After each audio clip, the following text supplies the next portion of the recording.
Welcome to the With Love, Your Mental Health Podcast. Hey guys, welcome back. Today we are here to talk about thinking, about really getting into your mind and some of them thoughts and like figuring out how those thoughts are impacting your behaviors. But first, Kiana is here today. Yes, we are finally together. Finally. Yeah, so exciting. So Kiana, how are you feeling? Let's do our emotions. I'm feeling excited because besides that, we're finally able to be face to face and record an episode for you guys. I really like this topic. I feel like this, and I feel like I said that last time that was my favorite, but this topic is very important because it affects like whether you have trauma, whether you don't. It is very important to be conscious of your thought patterns. How are you feeling, Janine? Today, I am feeling hopeful. I think even in this podcast, like we're sharing so much information, and I just hope that we're helping someone. But then, just in all areas of my life, really, like I've just been having the opportunity to like really pour into people. So I'm just hopeful that the work that we're doing, a lot of the work that's collaborating with others with right now, I just hope that it's touching the right people. So I'm just hopeful that things are changing for somebody, anybody. Okay, so like we mentioned today, we're going to talk about thinking. So the first thing with thinking, we're going to try to get to the root of that. So with that, we're going to first mention the cognitive triangle. The cognitive triangle is, I'll put the image here, literally a triangle that will just explain literally your life from birth and beyond. It starts with your thoughts at the top. Actually, it starts with a situation, right? The situation, and then you have your thoughts. Your thoughts affect your emotions affect your behavior. So thoughts, feelings, and behavior. And honestly, that is just, even to start, a coping skill.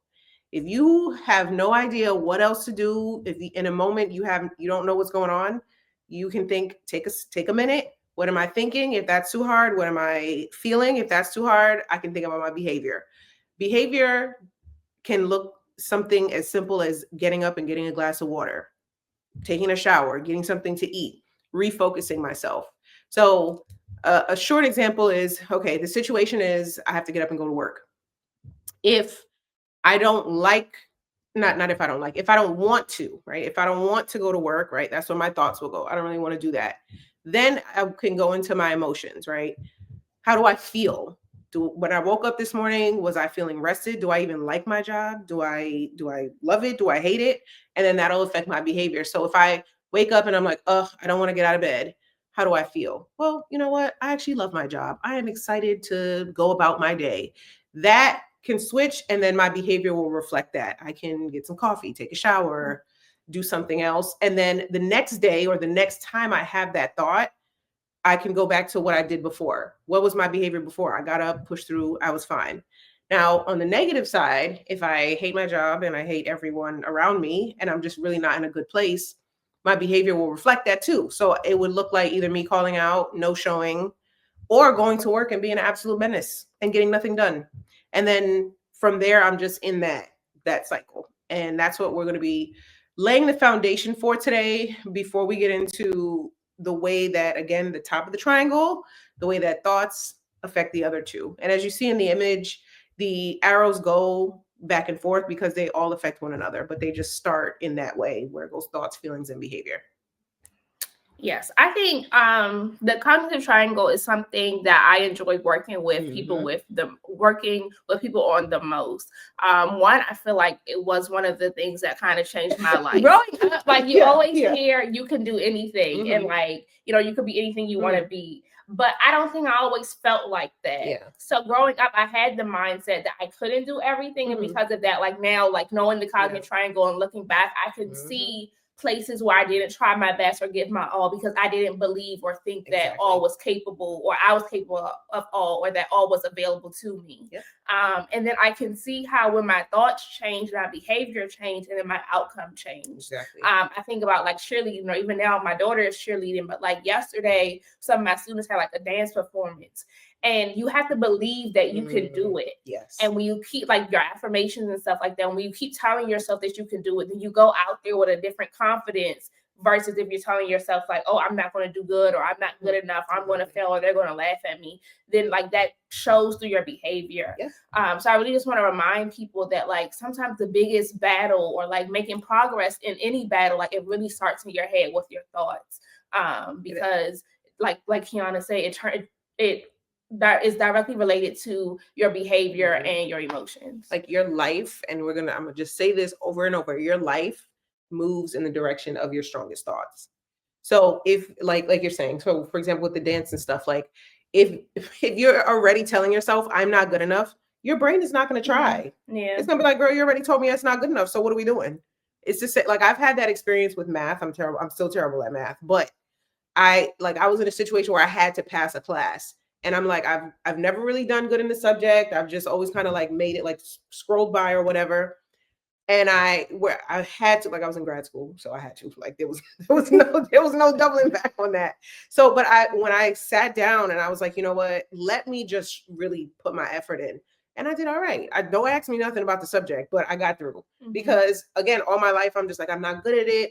I'm better at reading. I'm better at writing. I'm better at doing all these other things.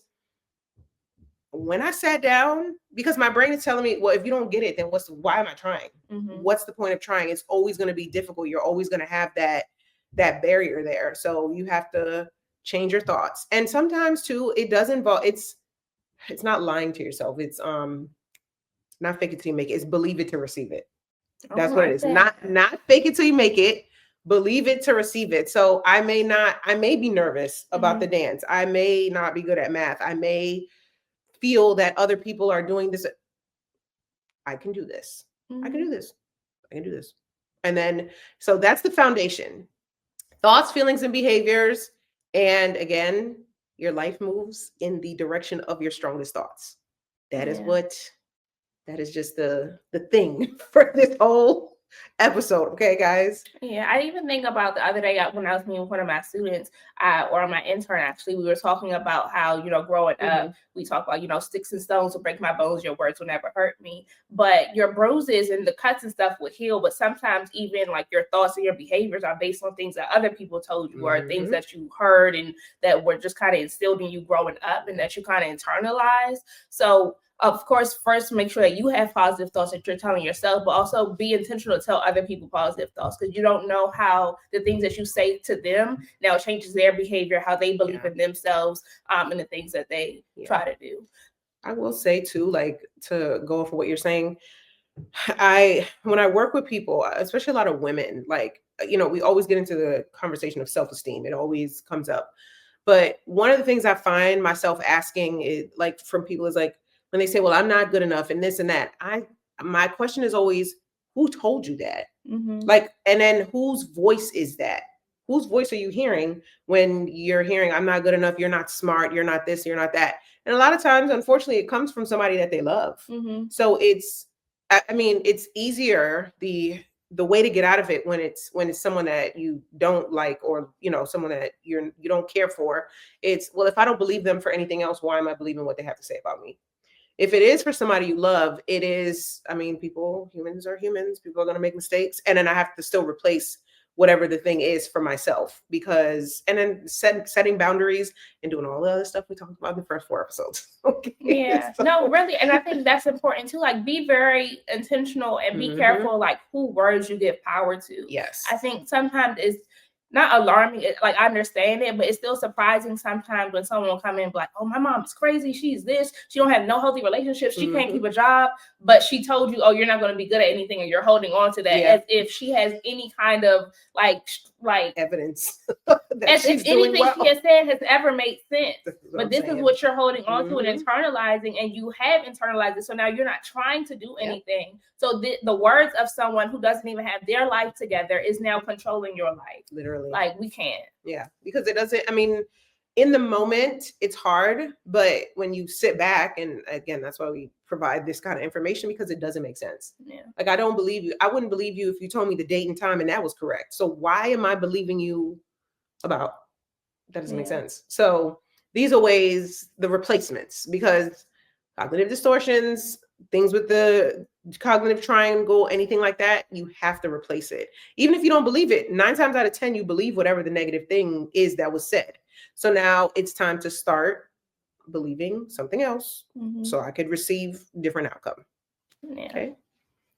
All right. So now we're going to talk about cognitive distortions, which are basically irrational thought patterns that deviate from reality. And there are a lot of different examples of how this happens, but we're just going to talk about 4. So the first one, and I think it's funny because we often like see this on social media and we see it in like relationships and stuff like that, but like jumping to conclusions. Sometimes it's easy, or based on your own like experience and stuff like that, we jump to a conclusion thinking that this is absolutely what happened when we have no evidence of like that is what really happened, or little evidence to show that that's what really happened. So sometimes it's very important to, take the time to be in reality and see everything that's going on before jumping to the conclusion of something. Exactly. And we're all guilty of that. We're all guilty of it. But one thing that I know I'm guilty of, and I don't even see it when you explain it like that now, I'm like, dang, that's what I'll be doing. But it's because, and I always say like, I'll be making up stuff and believing it. That's what I do. Like sometimes like I'll hear a story and then maybe I'll like not listen to a part, or somebody will skip a part and I'll just fill it in my head. And then later on be like, yes, this, that, and the third. And they're like, what are you talking about? I might have made that up. And it's so like one of my cousins told me to stop doing that for real. And I've really been working on it. But that's what it is. And you could, some of the memes say, of course I believe myself. Why would I lie to myself? You can lie to yourself. Okay. You can be lying to yourself, especially when you do not have all of the information. Okay. It's little to no information where I just made an assumption. And yes, behavior patterns do speak for themselves a lot of times, but the opposite of that is not completely believing a person. It is waiting and seeing. Waiting until you get evidence. And remember, evidence is what is actually happening. Evidence is the enemy of a cognitive distortion. Okay. It is the enemy because it is what is actually happening. It's not what I think, what I feel, what I bet they said, did, whatever. It's what is actually happening. What is actually happening, guys. I want to make that very clear. For like relationships, like if they're that important to you, like please ask the questions. Yes. Like there's so many times where it's like, oh, they didn't text me back, so they cheating, or they doing this, or they don't care about me. It was like, oh no, I fell asleep, or literally, I was using the bathroom, or my phone died, or I saw the message and meant to respond and I didn't. So sometimes there's so many other things that could have happened. So I also we really want you to find the evidence, but also like ask the questions. Ask the questions. That's the quickest way to get to the evidence. Yeah. Because your brain is going to anxiety. Remember, like anxiety is normal. Everyone experiences anxiety. It becomes diagnosable when it impedes in your functioning. But everybody experiences some kind of like lie in your head, like you said, like, oh, they're doing this, they're doing that, and it's an assumption.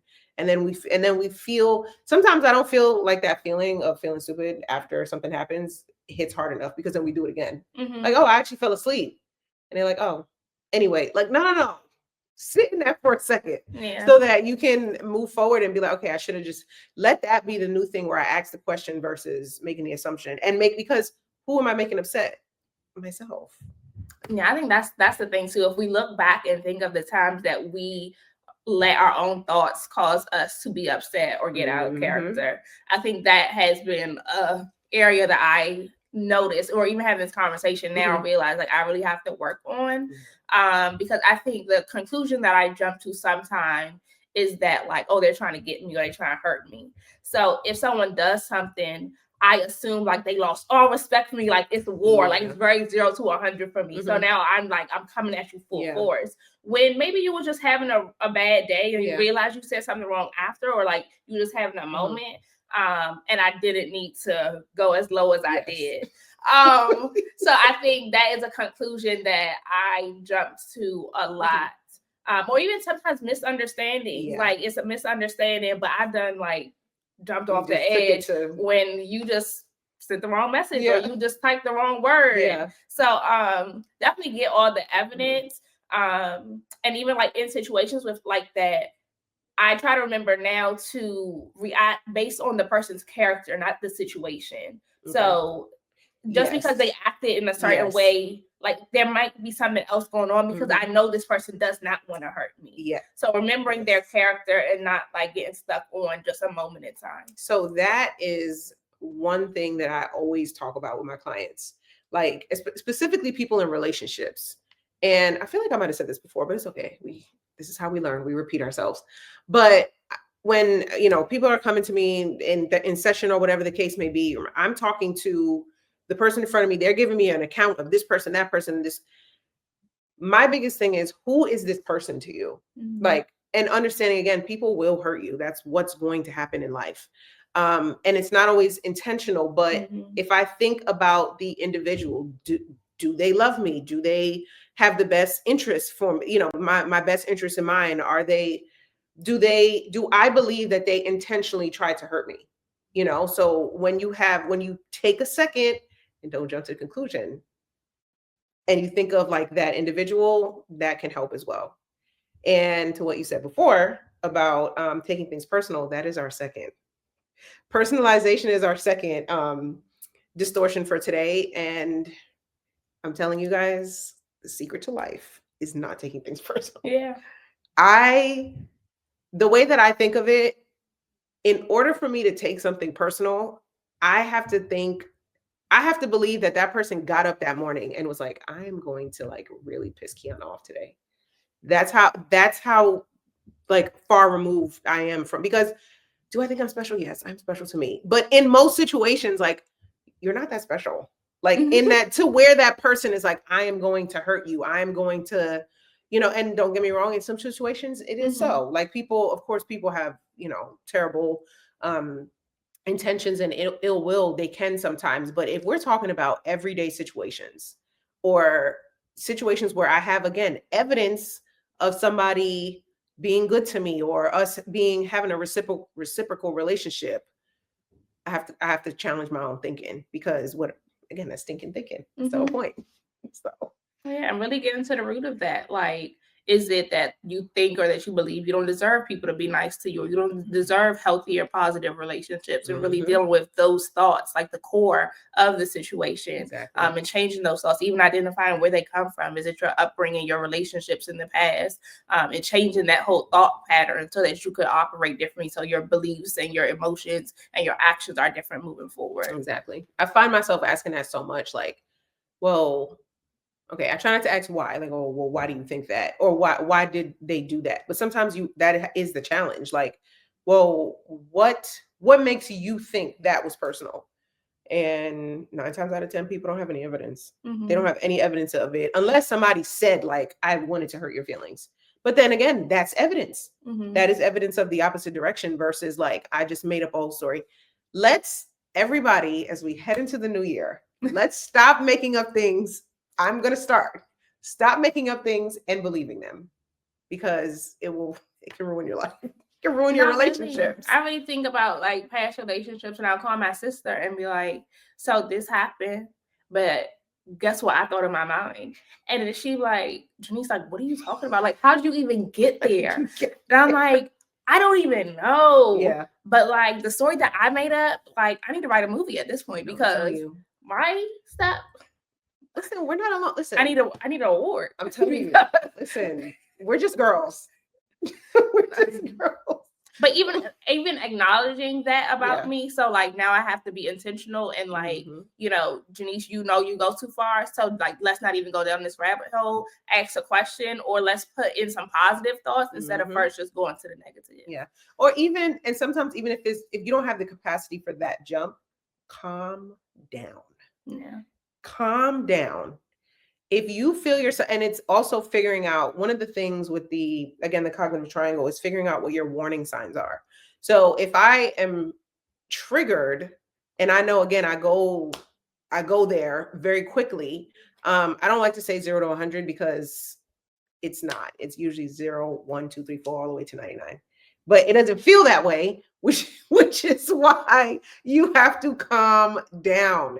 When you calm down, then you have the capacity to do all of what we're talking about, which the main thing is challenging the way that you're thinking right now, and saying like, okay, well, what has this person done in the past to make me feel this way? And also, if you ask yourself that question, What has this person done in the past to make me feel that way? And you have a list of things that they have, a list of evidence.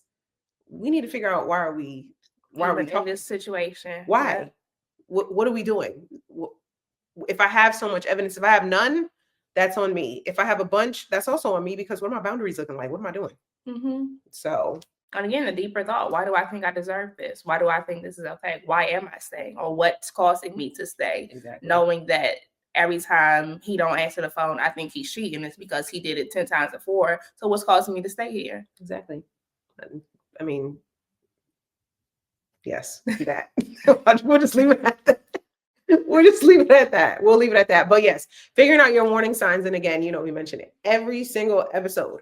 Relaxation skills, replacing your thoughts, figuring out, okay, if I feel myself getting hot, for me, it's like I get hot and cold. I get hot and cold, and I just feel like the nastiest things are going to come out of my mouth. That's when I just want to say the nastiest thing. And I say, you know what? Let me just back up. Let me back up for a second. Let me take a minute, because that's not going to help. And that's another thing too. I love that for you, because I have not always been there. It's like the nasty things just come out and be like, shouldn't have said that. But I'm telling you, I'm so much better now. Yeah, like, thank I'm God. telling you, it's literally a process. Like this is not, me 10 years ago, girl, what? Like, even like what we said in the past too, that's why it's so important to take the time to learn you. Because I now know that like I'm automatically gonna like go to thinking I have to defend myself and sometimes saying like crazy things. So I'm very aware of like the people that I associate with, or the people that like even trying to date now, like talking to. Because if I don't think that you have my best interest at heart, or that you'll even hurt me, or like you said, like just getting to know that person and the evidence. And if there's evidence that this isn't a safe space for me, then I gotta go, because I don't even want to be the person that is saying crazy things to anybody. Exactly. So really learning yourself and learning like those triggers and the things that kind of just take you down your rabbit hole, so that you're aware of the boundaries that you need to put in place, the people that you need to be around, the people you need to separate from, because it's up to you to be your best self. Exactly. So be around people that support you in being your best self. And recognize when somebody's pulling something negative out of you. Like, especially like being single so long. As soon as I started talking to somebody, and I feel moths in my stomach instead of butterflies, you got to go. You got to go. Cause like, and if you make me like honestly want to tell you about yourself, not in a positive way, like the way we're having constructive conversation like this, you got to go. Cause why are you bringing anger out of me instead of softness? So again, but that's me understanding my warning signs. That's me again. I want to. And I mean, in dating, maybe it's that we're talking about it and we're working through it. But if I'm telling you like, you can't talk to me that way, or like can we deal with conflicts like this? Yeah. And I see you're trying, that's one thing. Yes. But if you're just like not trying at all and just like repeating the same things that I'm telling you is an issue, then this isn't a safe space for me. So I gotta go.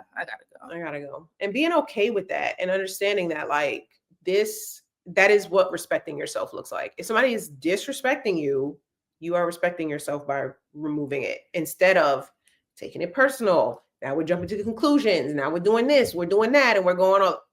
It's optional. You actually don't have to deal with this person or in this situation.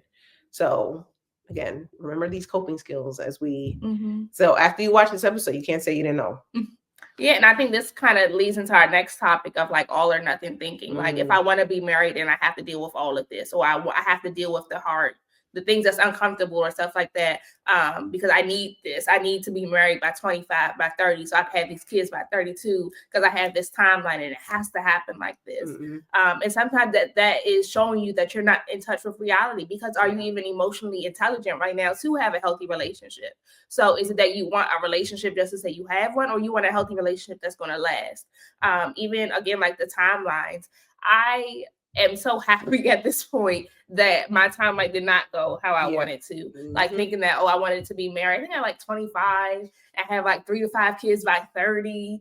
And I'm like how old am I? 31 right now with a 3-year-old. Wait, I just think about us at 25. What were we doing at 25?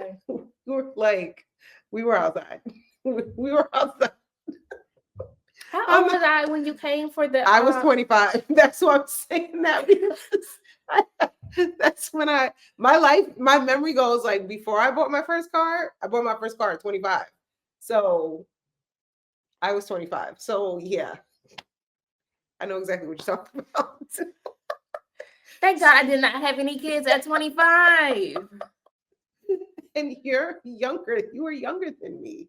So that's what I'm saying. Like I'm 36 now. So I'm like, and even now sometimes I still don't. I'd be like, oh, Yeah, I don't know if I'm mature enough still. I'm telling you, like when I look at my daughter's birth certificate, I'm like, yo, I am responsible for a whole kid. Like it says mother and me. Like this is Like my responsibility. Like it's crazy. but don't even worry, I'm doing a great job. Oh, Like, period. And my is girl, and my is. baby. I know it's But getting so vague. It's so crazy. yes. But I mean, it's be glad the timelines didn't go the way, because then for me it was school. It was grad school, and I was like, if I don't finish grad school by the time I'm 25, I'm not going. Like, do you know how silly that is now that I think about it? Like, I tell my clients that all the time, because some of them, they'll be like, I speak to people in their early 20s and they're like, well, if this doesn't happen by this time, I'm like, girl, if I had that thought, I wouldn't be your therapist. I don't know. I probably would still be working for child welfare, which is not what I wanted to do all my life. I didn't want to be doing that. I wanted to be doing something else in a different capacity. So I wouldn't even be a therapist if I had that thought. So yeah, and I talk to my students about it too, because sometimes they get upset because again, I work with 18 to 24-year-olds who are still like trying to get their high school diploma, and they're like, "Oh well, I'm too old for this, blah blah." Yeah. But sometimes your story is so much better when you are able to talk about like the hard part of not wanting to do it anymore, but you still push through and you still got it done. So I tell them also, like, if I become a millionaire today versus a millionaire tomorrow, is it still not something to celebrate? Right. Like, don't miss an opportunity to celebrate yourself and your accomplishments because it didn't happen when you wanted it to. And also relationships. Like if we're thinking about timelines and relationships, or just like the idea of something, the ideas are that'll, again, if it's all this or nothing, those are extremes. Life does not, I want to say life doesn't work in extremes, even though in this time period that we're in, everything is extreme. But everybody's stressed. So there's my point. See, life doesn't work in extremes. But anything, if it's, when I was growing up, a teacher told us, like my class or whatever grade I was in, he was talking about true or false questions. And he said, if you see a superlative, 9 times out of 10, it's false. So always, all, forever, all those things, like, because it's unlikely. So when it goes for all or nothing, honestly, with any anxious thought or any of these distortions, the question is, again, what is more likely? So and I really don't even know why I thought that I could get the degree by the time I was 25, because I wasn't even in the school that I wanted to go to. I got denied, went to another school for one semester, and then reapplied, and then started there. I don't know why I thought that. And I didn't finish till I was 28, but it worked because here I am. And I still got a lot more in me. So, all or nothing thinking, I also want to say too, like all of these thought patterns and stuff that we're talking about, they're all defense mechanisms, right? Like, so if this doesn't happen, if this happens, then I'm not doing this. Like I need to protect myself, because that's what it is. It's like, I'm telling myself so that I don't disappoint myself. But how do I know that? And I think that's the hard part too. Like, we put these expectations or unrealistic expectations on ourselves, and then we're upset when we don't achieve them. But they were unrealistic to begin with. Like, they just weren't real. Even again, like with relationships, like, oh, he will never hurt me, or I should always be happy in a relationship. Like, that's not true. And I mean, we'll talk about that a little more next season when we talk about relationships. But really, just being in reality again, and having clear, realistic expectations for everything, for your job, day to day, for your kids, because your kids gonna piss you off too. You're not always going to be happy. And I think this podcast too, like, we hope that you learn some type of coping skills or just life skills to apply for the rough times, because they're going to come. Like, you're not always going to be in this one state. Like, life is a cycle. It is. It is. It has ups and downs, and it keeps going. Yeah. So the next cognitive distortion that we're going to talk about is emotional reasoning. Emotional reasoning is my favorite one to talk about. And when I say I talk about it with, I probably talked about this with probably every single client I've ever had.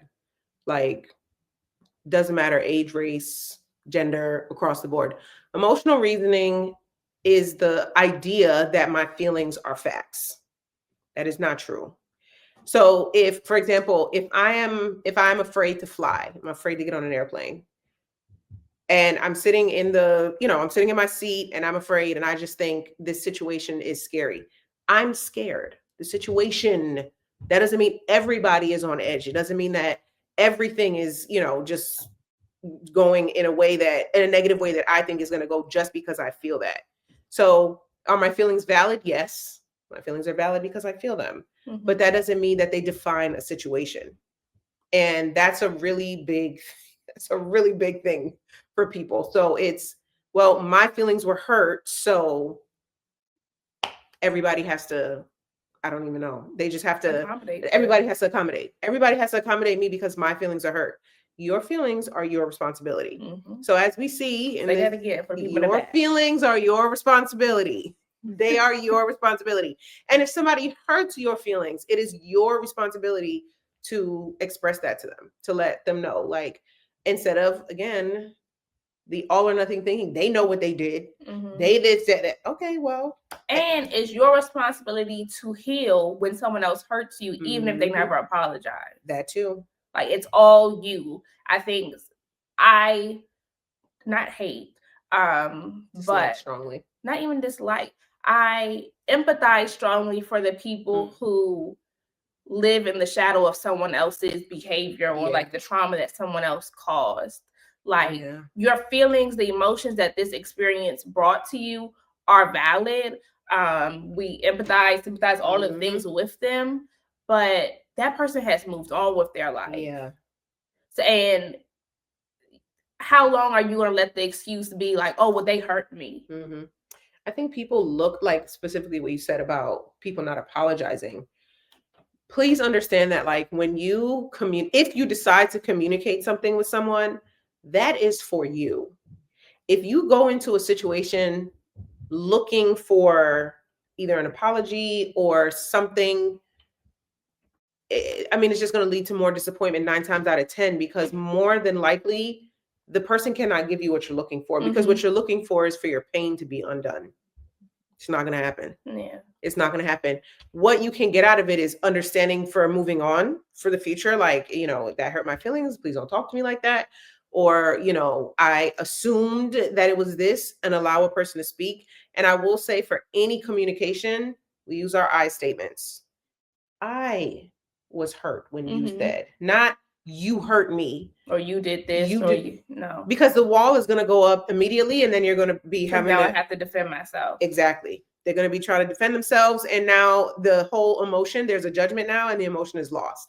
Versus, I felt hurt when you fill in the blank. And you can see the way that, and if also, side note, if somebody's going to get defensive, even if you use your I statements, this is why the communication is for you. So if they get defensive and, you're not feeling comfortable, or they're making you feel worse, that is also information for you for moving on for the future, where I maybe I have to reevaluate this relationship altogether.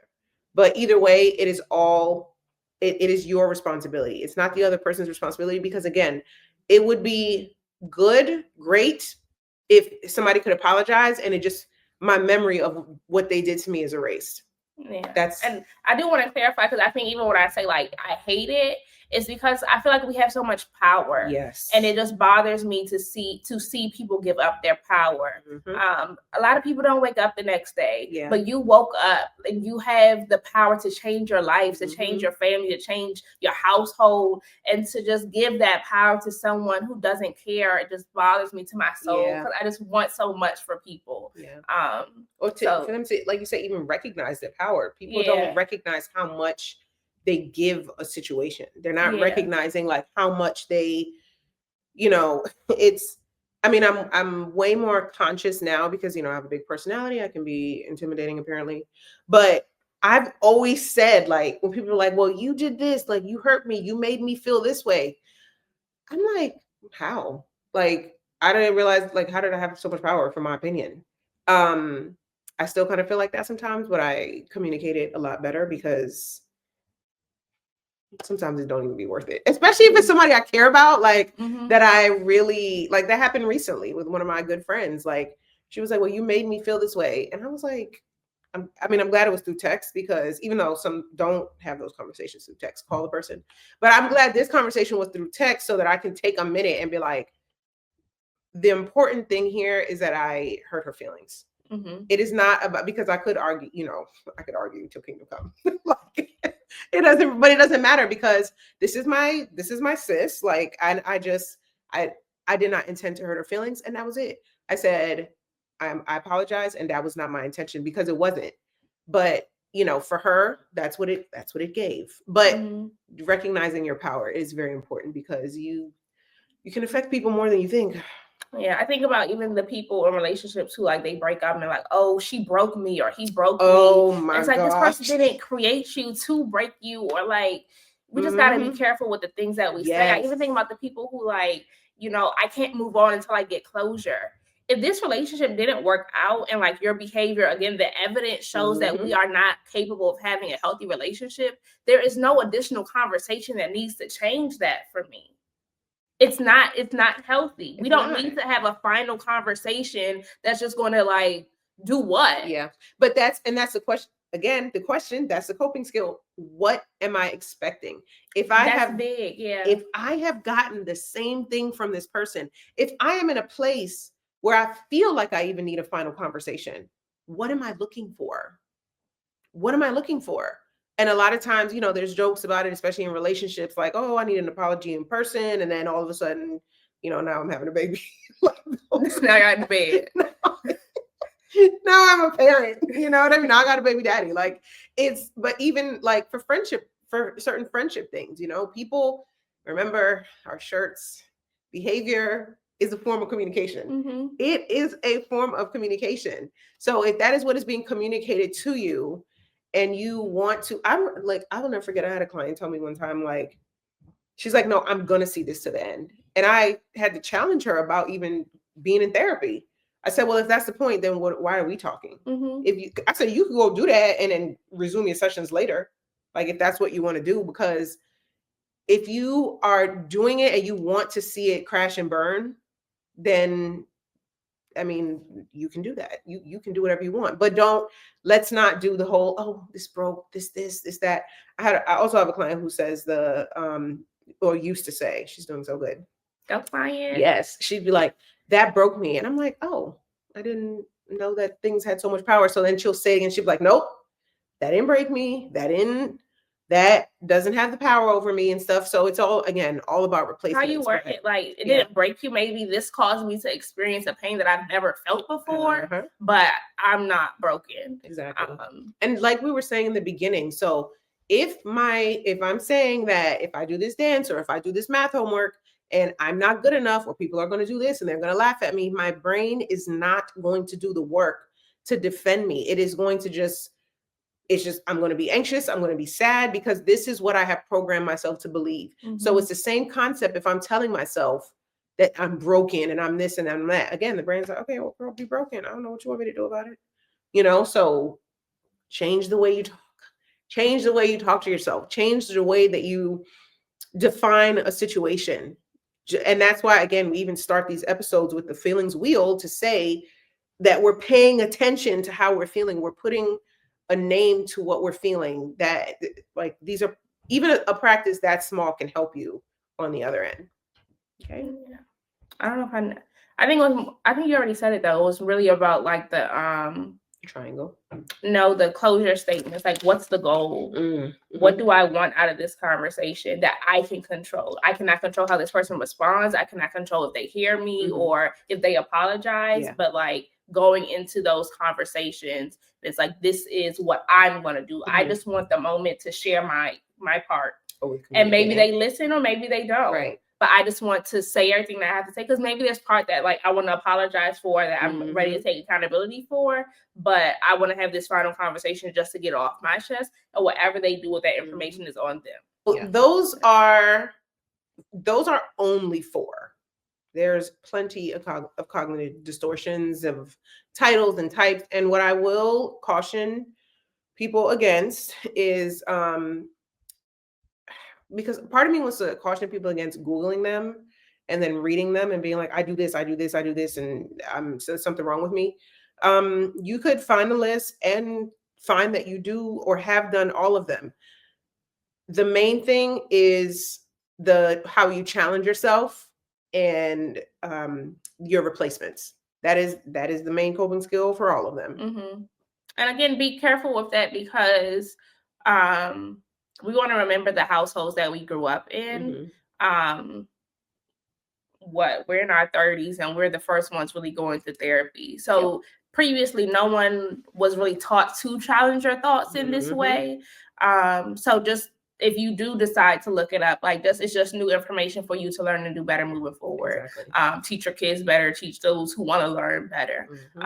But we didn't grow up in households where it's like you really sit and think about your thoughts or, take the time to reframe your thoughts. I tell people all the time, I think like 0 to 18, you're just gathering information that's kind of poured into you. 18 to 25, your brain is like developing and stuff. But I think that time period is also a time where you could sit and think like, okay, this is how I've been operating.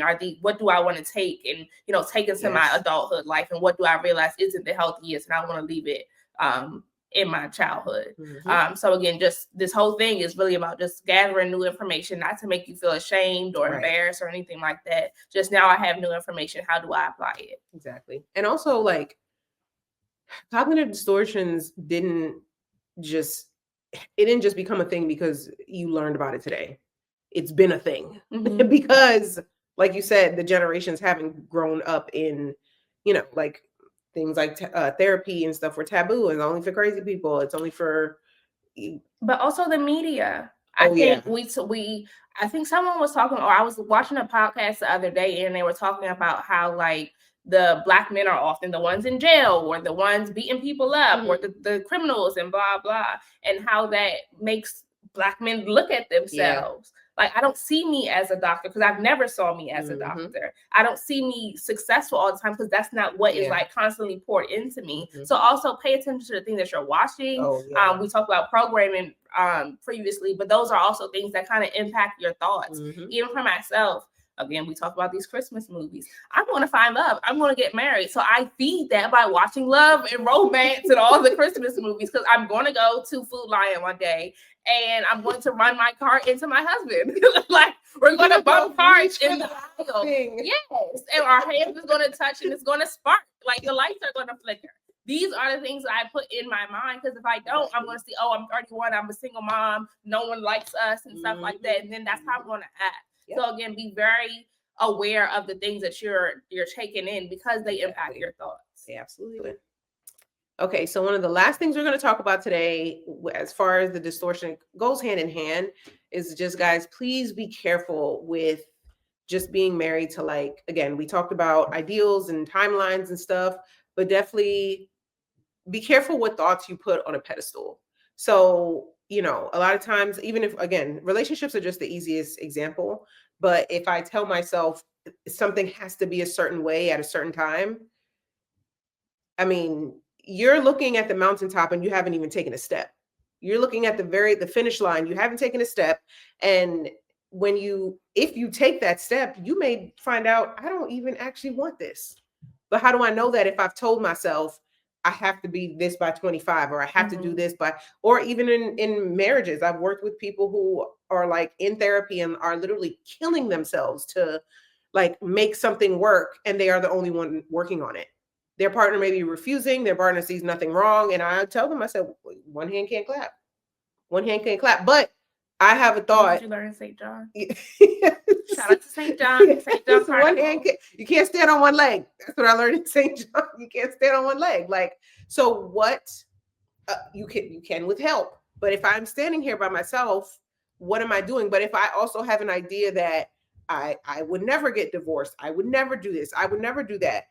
Now I'm more married to the idea of my former self who's not in the situation. And now I'm allowing my past self to regulate my present self, not considering all the options. Again, looking at the finish line, not even recognizing, do I even want to take the next step? I could get 3 steps into a situation and be like, never mind, going back to the drawing board, and then we're going to try it again. But again, if I'm holding on to an idea,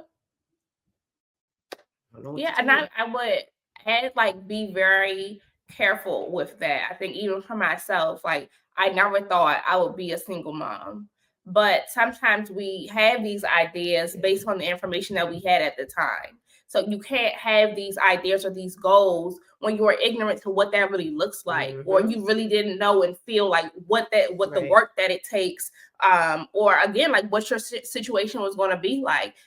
The situation wasn't what I thought it would have been like. So I had to do what I needed to do based on the reality, not based on what I thought 10 years ago when I didn't even have a kid. Right. So you sometimes, again, you have to let go of that and be in the reality and, figure out what you really want based on the evidence of what's happening right now, not based on just the idea and the dream and whatever you thought, the thing that you wrote on your vision board when you were 13 years old. No, seriously. So. And it's also giving yourself space to change.